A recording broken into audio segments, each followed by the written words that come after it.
There is a detail in the recent humanoid robot news cycle that is easy to miss, but once you notice it, it becomes impossible to ignore. A single company shipped more than 5,000 humanoid robots in 1 year, not announced, not promised, shipped. That number alone quietly breaks a psychological barrier that has existed in robotics for decades, because for most of modern history, humanoid robots lived in research labs, science fiction movies, or tightly controlled demos that never translated into real deployment.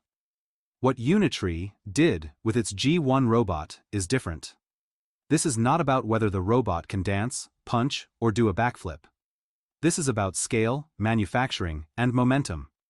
To understand why this moment matters, we need to slow down and explain what a humanoid robot actually is, why they are so difficult to build, and why Unitree's approach represents a shift rather than just another flashy demo. A humanoid robot is a machine designed to resemble the human body layout: 2 legs, 2 arms, upright posture, and a head or sensor cluster positioned roughly where a human head would be. Engineers pursue this form factor for a very practical reason. Our entire physical world is optimized for humans. Door handles, stairs, shelves, tools, vehicles, factories, and clothing are designed around human proportions and movement patterns. If you want a robot to operate in environments built for people, eventually that robot needs to move like a person. The problem is that this shape is one of the hardest possible designs from an engineering standpoint. Walking on 2 legs is inherently unstable. Humans constantly make tiny corrections without thinking about it. Replicating that ability in a machine requires precise motors, fast sensors, complex control algorithms, and a lot of trial and error. For years, humanoid robots fell into 2 extreme categories. Some were incredibly advanced research machines, like Boston Dynamics Atlas, capable of astonishing feats, but far too expensive and fragile for widespread deployment. Others were cheap prototypes that could barely walk, often requiring external support or slow, unnatural movement. Unitree enters this space from a different angle. Let's see now, little bit of background, why this company is so unusual. Unitree did not begin as a humanoid robotics company. Its roots are in quadruped robots, often referred to as robot dogs. Since 2017, Unitree has sold tens of thousands of 4-legged robots used for inspection, security, construction sites, industrial monitoring, and research. This background matters more than it might seem. Quadruped robots face many of the same challenges as humanoids, particularly dynamic balance, motor control, and real-world unpredictability. By the time Unitree began developing humanoids, the company already had years of experience building robots that could walk, run, recover from slips, and survive deployment outside of a lab. They also had something many startups lack: a mature manufacturing pipeline. Unitree learned how to design motors in-house, iterate quickly, and work closely with Chinese suppliers to keep costs low. That combination of experience, manufacturing speed, and cost control becomes visible the moment you look at the G1.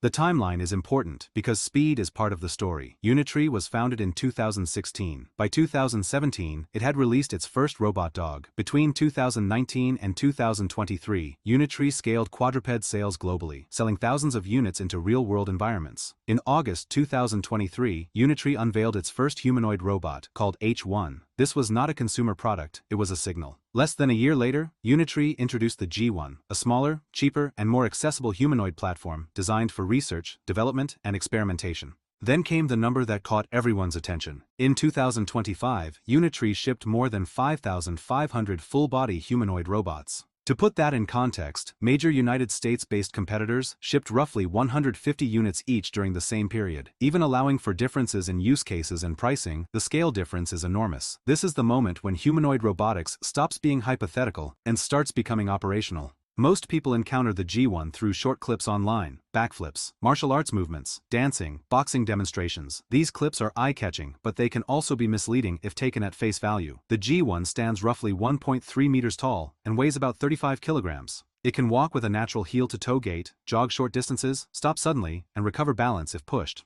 It can adjust to uneven terrain and small obstacles. The backflip demonstrations are particularly striking. Performing a standing backflip without a running start requires precise coordination across hips, knees, ankles, and torso. The robot must generate sufficient torque, time its movements correctly, and absorb impact during landing without losing balance.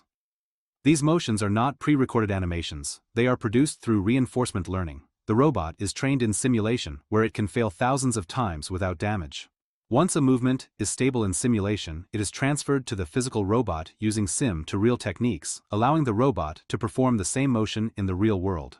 Under the hood, the G1 relies on high-torque electric actuators, fast joint response loops, inertial measurement units, joint encoders, and dynamically blended motion libraries. Instead of replaying a fixed script, the robot constantly adjusts based on sensor feedback. From an engineering perspective, this level of dynamic control is extremely difficult to achieve, but it is also important to be clear about what this represents. Movement is not intelligence. So, let's see what the G1 cannot do.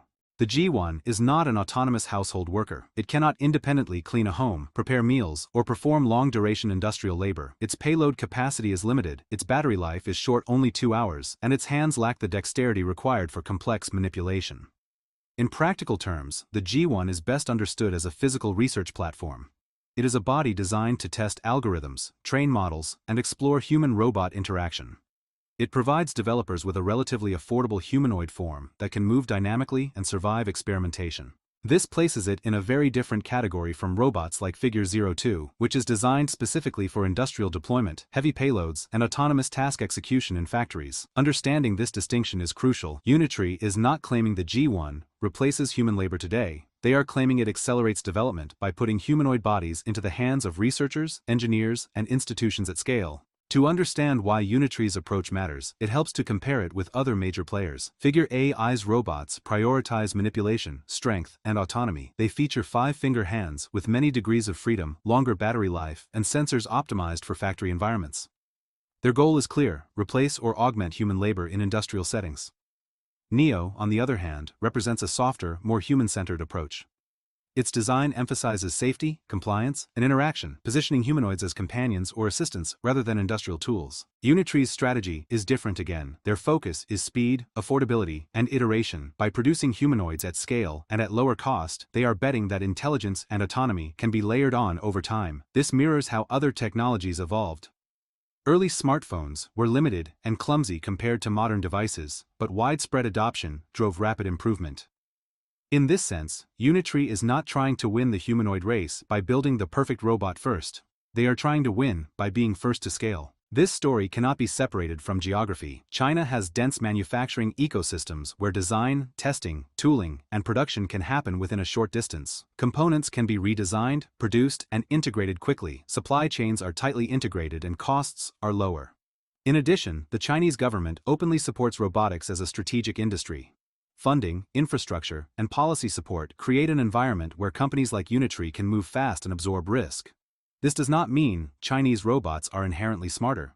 It means they are being produced and deployed faster. In technology, speed often matters as much as capability.